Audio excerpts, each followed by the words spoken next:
Hi, I'm Hazley. Today I'm going to tell you my story. But before I continue, please share, and subscribe to hear more stories like this. Ever wonder what happens when someone throws away everything that matters?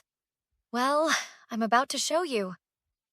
I remember the exact shade of blue in his office that day.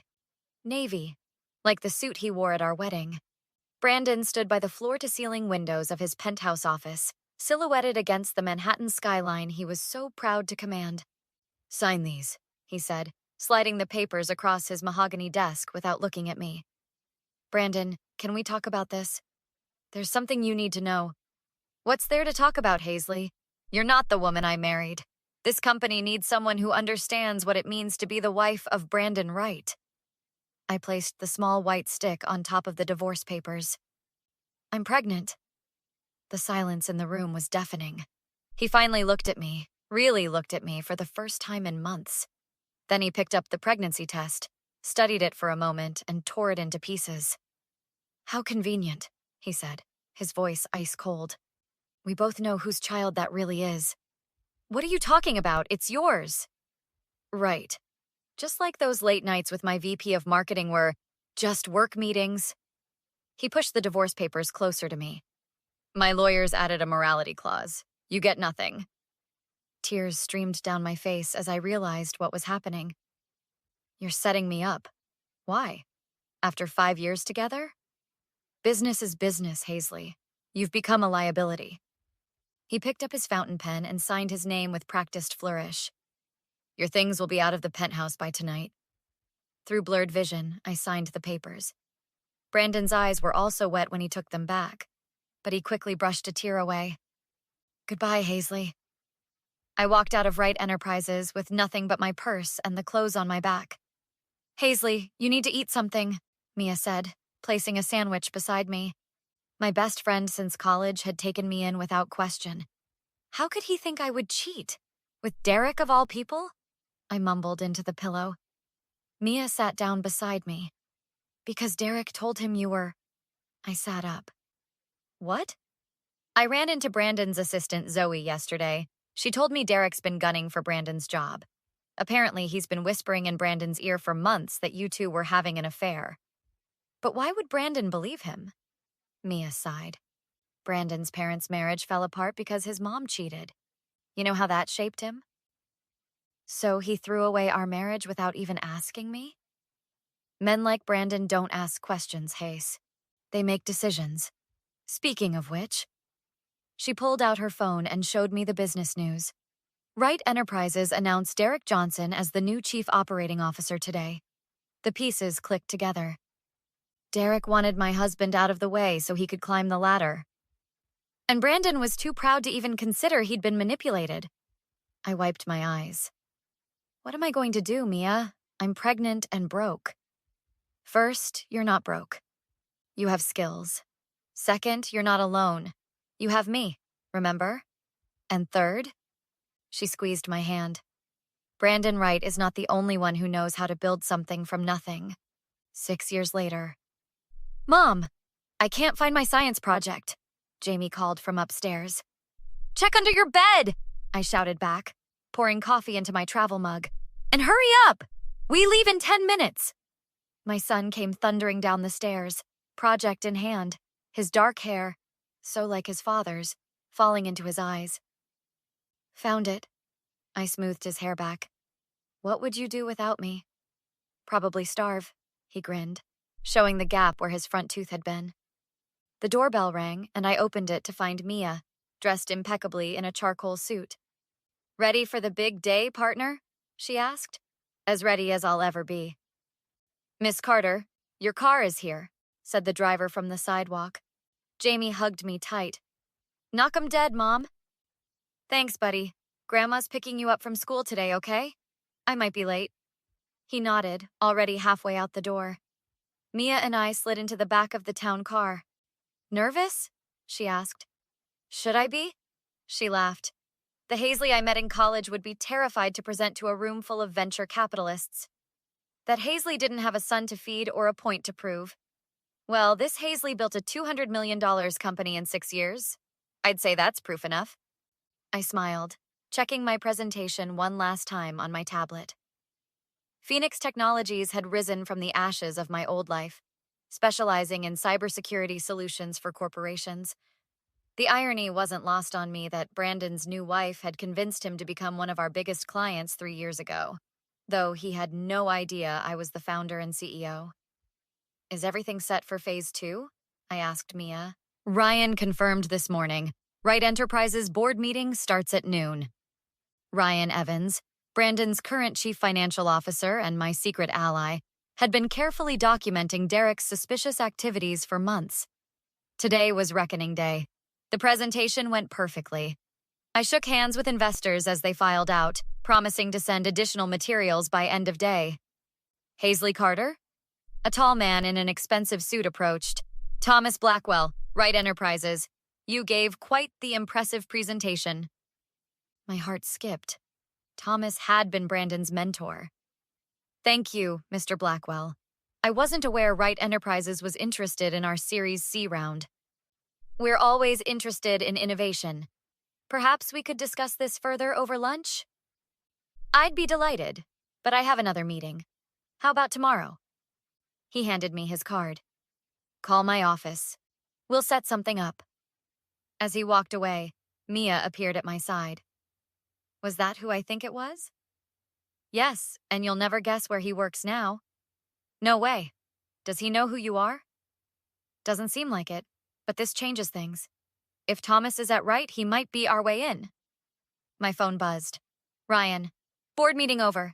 Johnson named new CEO. Brandon taking advisory role.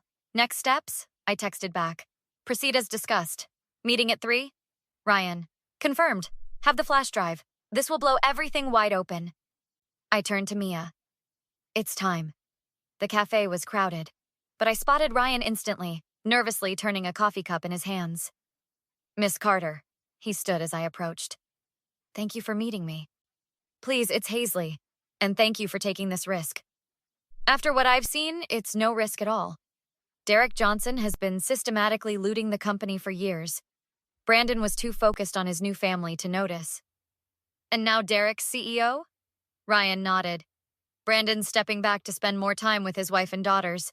The board voted this morning. Does Brandon suspect anything about Derek? No. Derek's been careful. He's siphoned nearly $30 million through shell companies, but disguised it as failed investments and R&D projects. I only caught it because of an accounting error. I took the flash drive he offered. And Brandon's still clueless that I own Phoenix? Completely. Derek's the one who pushed for the security contract with you, ironically. Said your company was the best, and Brandon just signed off. What about the board? They trust Brandon, and Brandon trusted Derek. It's a house of cards waiting to collapse. Well, let's give it a push, shall we? The next day, I met Thomas Blackwell for lunch at an upscale restaurant overlooking Central Park. I have to admit, he said after ordering, I was surprised to see Phoenix's financials. Your growth is remarkable for such a young company. Thank you. We filled a need in the market. Indeed. Though I wonder if you might have had inside knowledge of that need? I kept my expression neutral. What do you mean? Come now, Hazley.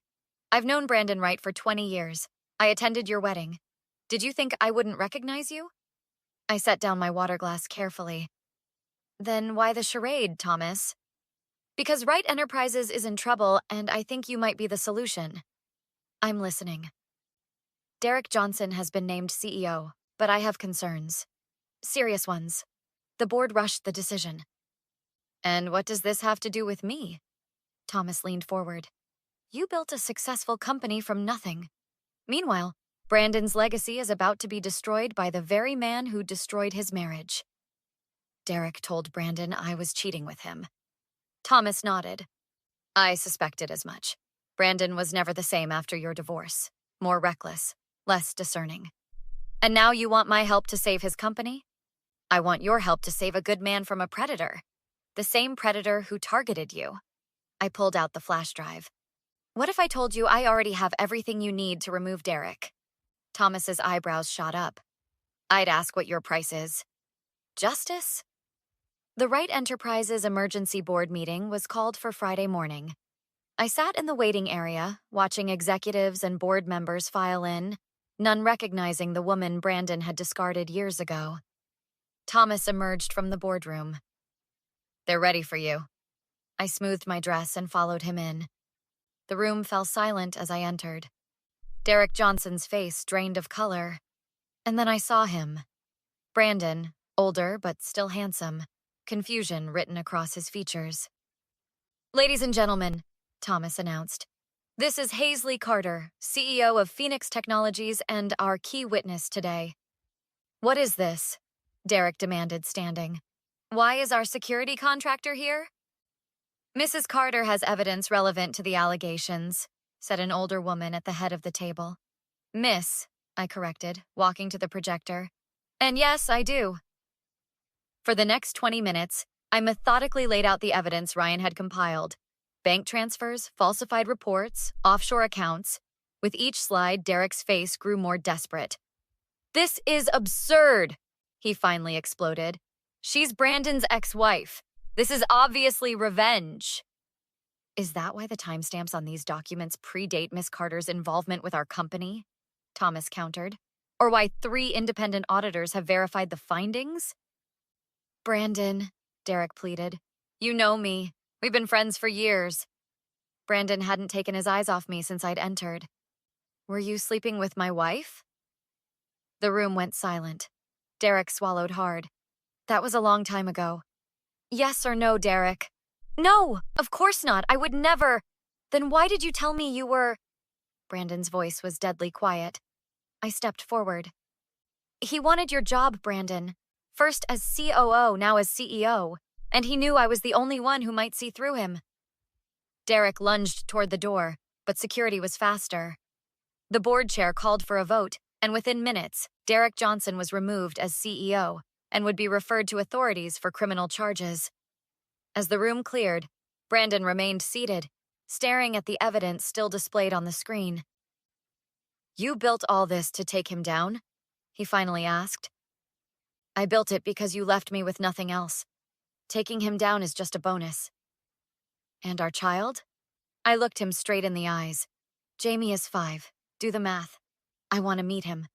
"That's not how this works, Brandon. You made your choice 6 years ago. I made a mistake." "Yes, you did. Several, actually. And now you get to live with them, just like I had to." I gathered my materials and headed for the door. "Hazley," he called after me.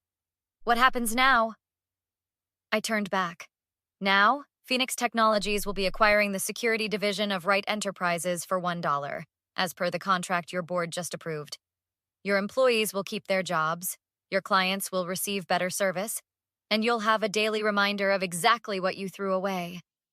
"And us?" "There is no us, Brandon. There's me, there's my son, and there's my company.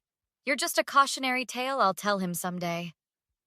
I walked out of the boardroom with my head high, leaving Brandon Wright, the man who once thought he could discard me like trash, to rebuild what was left of his empire under my watchful eye. Later that evening, Jamie bounded into the kitchen where Mia and I were celebrating with champagne. "Mom, Grandma bought me ice cream. 3 scoops." "Did she now?" I laughed, hugging him tight. "Did you win your big business thing today?" he asked. I exchanged glances with Mia. "Yes, buddy. Mom definitely won." "Cool. Can we get a dog now? You said maybe when your business got bigger." "We'll see," I smiled, ruffling his hair. After Jamie went to bed, Mia and I sat on my balcony overlooking the city lights. "So, no fairy tale reunion?" she asked. "Some things can't be fixed with an apology, Mia." "And the acquisition?" "Signed and delivered.